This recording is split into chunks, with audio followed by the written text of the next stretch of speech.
Gentlemen, the damage control is in full force because the mainstream media knows that we have caught on to their playbook, we have caught on to their nonsense, and we absolutely know what they do with certain video games like Black Myth Wukong that doesn't fit the narrative that they want it to fit. Now we have an article here from The Gamer, and it says if Black Myth Wukong isn't nominated for Game of the Year, fans are gonna be insufferable. Why are you the way that you are?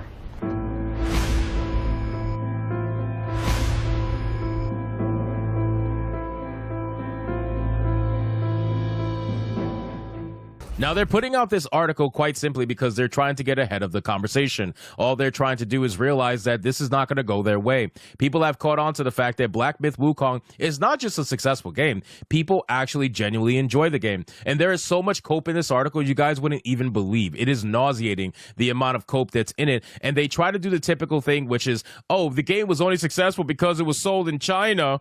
You mean all your other games weren't sold in China? Are you fucking kidding me? So let's get into this article, guys, from The Gamer. But of course, before we do, if you are new here, just consider hitting that subscribe button. I would greatly appreciate it, and like the video to push us out into that YouTube algorithm. And I apologize if I sound weird. My voice is being lost because I filmed too many damn videos and do too many damn streams. But that's okay. The work's got to get done. Black Myth Wukong is a very good action game, taking the Souls-like formula and stretching it into a boss rush format. Its popularity even surpasses that of its inspirations, garnering millions of players in mere days. It's a genuine contender for the Game Awards, but with how stacked 2024 is shaping up to be, competition is fierce. Polygon recently updated its Game of the Year frontrunners list, while the Golden Joystick Awards also announced its 6 nominees for this year's PC and console Game of the Year categories. Black Myth Wukong is nowhere to be seen outside of smaller categories, and so TikTok right now is a deluge of angry gamers declaring GamesBeat is corrupt and that it's all part of some wider conspiracy. The game was not rigged from the start. It has just been a very, very competitive year. No, it hasn't.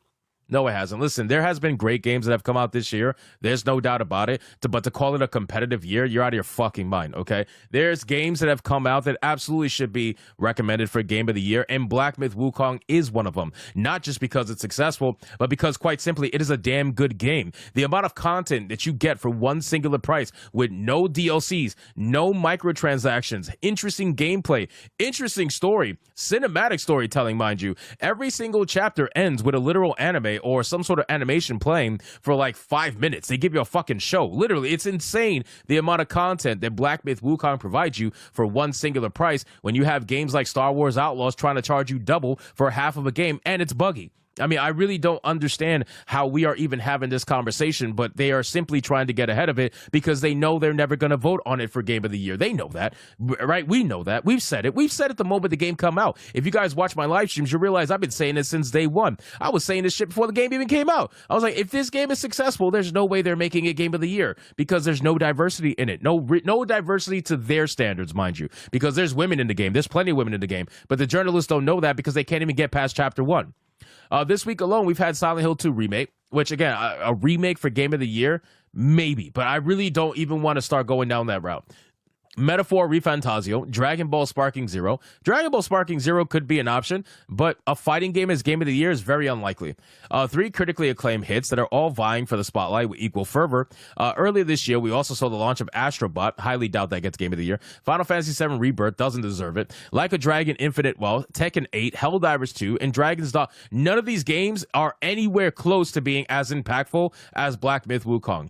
Almost none of these. Helldivers 2, I would argue, was impactful in the multiplayer segment. That absolutely could be a topic of conversation. Dragon's Dogma 2 kind of came and went like a fart in the wind. People talked about it for like 3 days and then gave up on it. Final Fantasy VII Rebirth sold less than the original, and people are upset as to where the story's going, so I highly doubt that's going to be Game of the Year. Again, these games that are all being brought up, there was one game that was universally loved by everybody except the shills, and that was Black Myth Wukong. And it wasn't just because of the culture nonsense. It literally had people playing, hundreds of thousands of people playing per day for weeks on end because they wanted to do every little thing in the game because the game was actually enjoyable, right? It wasn't just about the conversation that was happening in the game. It was simply that the game was actually good. And then it says that for those who have used Wukong as fuel in a culture war since before it was even released, its absent on these lists is an attack. It's a ploy by games media for reasons, even though it has an open critic aggregate of 82. There's one big argument cropping up across Reddit and slowly replacing all of the goth girls on my For You page as to why it deserves to be nominated. It sold well. It's hardly a compelling defense, but sales figures have long been used as evidence that supposedly anti-woke games like Wukong are what your everyday gamer really wants. Here's the best part. In reality, it was a success because the game was marketed to the enormous untapped Chinese demographic. Shut the fuck up. You are coping. You are coping and seething. Black Myth Wukong is the only game that I know of that you guys have ever spoke about that suddenly you give a fuck as to who bought it and where. Every other game in the fucking world that has ever sold, Baldur's Gate 3 is a great example. You never checked who bought Baldur's Gate 3. You never checked, oh yeah, well, 60% Chinese people bought Baldur's. Like, you never did that. You never did that. You never checked demographics. Now, all of a sudden, you're checking demographics because the game hit 2.5 million players on Steam, because the game sold 20 million copies. You are now checking because of that. Now all of a sudden that needs to be a metric. You guys are such a fucking joke. Unbelievably coping and seething. Let me tell you like this, okay? If you don't believe that a mass amount of people in our country bought Black Myth Wukong, if you don't believe that, just look at Space Marine 2. Okay, Space Marine 2 offers, for all intents and purposes, 1/3 of what Black Myth Wukong offers in terms of content, because unfortunately, that game is very short with its campaign. It's an amazing game. I love it. It's a lot of fun. And its multiplayer is pretty fun too. But in terms of single-player content, it offers 1/3 of what Black Myth Wukong offers. And yet, that game has well over 200,000 concurrent players on Steam. That was its record. I think like 220 some odd thousand. That's pretty fucking high. Okay, for a niche game like that, that's pretty high, 220 some odd thousand. So if people supported that game to that extent, you really think that Black Myth Wukong couldn't hit 500K plus, maybe even 1 million in the United States alone? You really think that? You're out of your fucking mind. You are coping and seething that you are trying to bring up the Chinese demographic. Who gives a fuck? Does that make their sales any less?